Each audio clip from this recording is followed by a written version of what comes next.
¿Estás pensando en estudiar finanzas pero no sabes en dónde podrías trabajar después? ¿O de repente solo tienes un poco de curiosidad de en qué trabaja un financiero? ¿Cuáles son esas áreas en las que podría trabajar? En este video te quiero contar cuáles son esas áreas, en qué se puede trabajar, qué hay más allá de un banco, cuáles son esas opciones. Hola, mi nombre es Mariana y yo estudié finanzas en la Universidad del Pacífico. Tengo una maestría en finanzas por London Business School y hace 3 años que trabajo en finanzas en banca de inversión en Londres. Y en esta cuenta te hablo sobre eso, sobre finanzas, sobre banca de inversión, sobre mi vida en Londres y sobre diferentes otras preguntas que a mí me hubiese encantado que alguien me resuelva en un momento de mi carrera. Y esta es una de esas. Probablemente la primera o de las más importantes. ¿En dónde puedo trabajar? Creo que muchas veces pensamos, si eres financiero, vas a trabajar en un banco. Y si bien muchos de nosotros terminamos trabajando en un banco, no es lo único. Hay muchas otras ramas en las que también podrías desarrollarte. Así que en este video te las quiero contar. Número 1, el banco. Y el banco acá tenemos dos grandes grupos. El banco como el que te lo imaginas, el banco donde vas a pedir un préstamo, el banco donde tienes tu tarjeta de crédito, donde depositas dinero y así, que es la parte más de banca personal. Y acá puedes trabajar como ejecutivo de banca personal, acá puedes trabajar como analista de riesgos, viendo a quién le das un préstamo y a quién no conviene darle préstamo, o cuál es esa tasa que conviene en cada persona. Y también tenemos el área de banca corporativa. Y acá probablemente una de las áreas más grandes es la parte de banca de inversión. Y de este tengo muchos más videos, uno acá y el otro te lo dejo acá. ¿Por qué? Porque ese es el área donde yo trabajo. Pero en sencillo, banca de inversión es la parte que asesora a las empresas en diversas fusiones, adquisiciones o levantamientos de capital. Y acá tenemos nombres como por ejemplo JP Morgan, Goldman Sachs, Morgan Stanley, que son los grandes bulge brackets. Y también tenemos a las elite boutiques como Rothschild, Lazard, Evercore, Moelis y así. Número 2, tenemos la parte de finanzas en empresas. La parte de finanzas corporativas en empresas es también probablemente uno de los lugares donde muchos terminen trabajando, ya sea en las primeras prácticas o en algún momento de la carrera. Y acá depende mucho del tamaño de la empresa. A ver, si bien la mayoría va a tener un área de planeamiento financiero, un área donde ves cómo está la salud financiera de la empresa ese año, pero también cuáles son los potenciales de crecimiento para el siguiente año y cuál es ese mapa que podemos hacer estratégicamente, van a ver también si es que la empresa, por ejemplo, está listada en bolsa, si es que la empresa tiene un bono, ya sea internacional o local, un área de relaciones con inversionistas que se encargue de hablar con los inversionistas y de alguna manera traducir ese día a día de la empresa con los inversionistas o con los bonistas. Si es que la empresa, por ejemplo, es mucho más grande y tiene una estrategia de crecimiento inorgánica, o sea que va a adquirir diferentes compañías, es probable que tenga un área de business development, un área de fusiones y adquisiciones dentro de la empresa.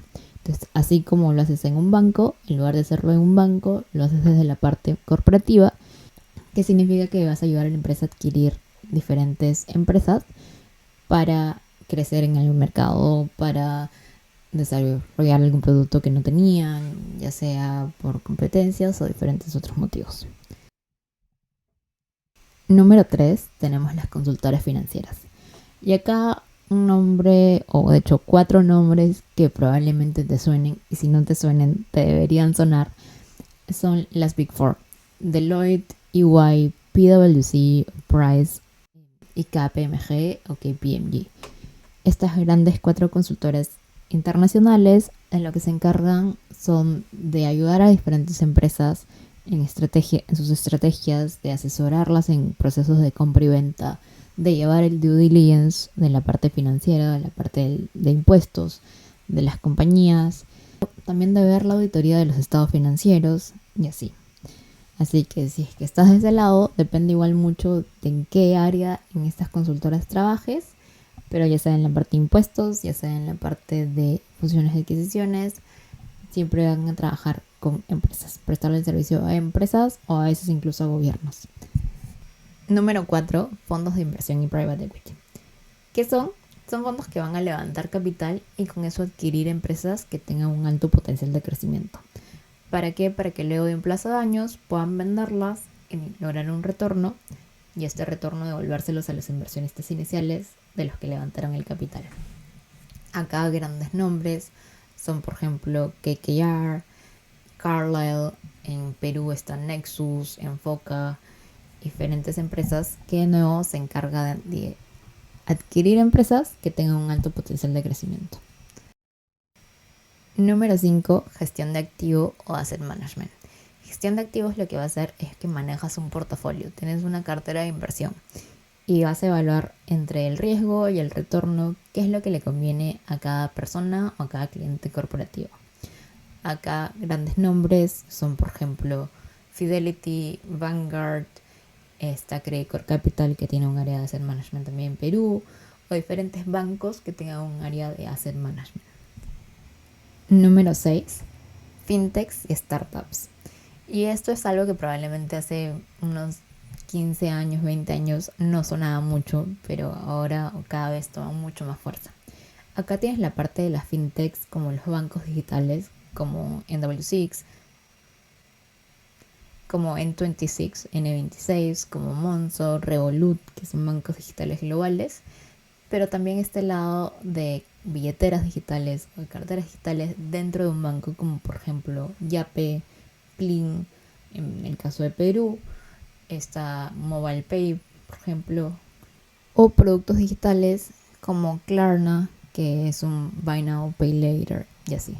Entonces, es esta mezcla de finanzas y tecnología que va a requerir a un financista, alguien que tenga todo este expertise del lado financiero, para mezclarlo con esa tecnología. Y número 7, y no menos importante, organismos públicos e internacionales. Y acá puedes ayudar ya sea diseñando políticas públicas, ya sea en regulaciones, ya sea en presupuestos. Tenemos organismos como el Banco Central de Reserva, por ejemplo, organismos en Perú como lo es la SBS. Tenemos también la parte de presupuesto de diferentes ministerios. No solamente el Ministerio de Economía va a necesitar el área de presupuestos, sino que dentro de cada ministerio también va a haber alguien que lleve esto. Puede ser incluso para las municipalidades, municipios o diferentes organismos locales. También está los organismos internacionales, como el Fondo Monetario Internacional, como el Banco Mundial. Incluso está en la parte de ONGs igual, en la que siempre van a requerir a alguien que lleve todo ese presupuesto, alguien que maneje toda esta parte financiera de las ONGs.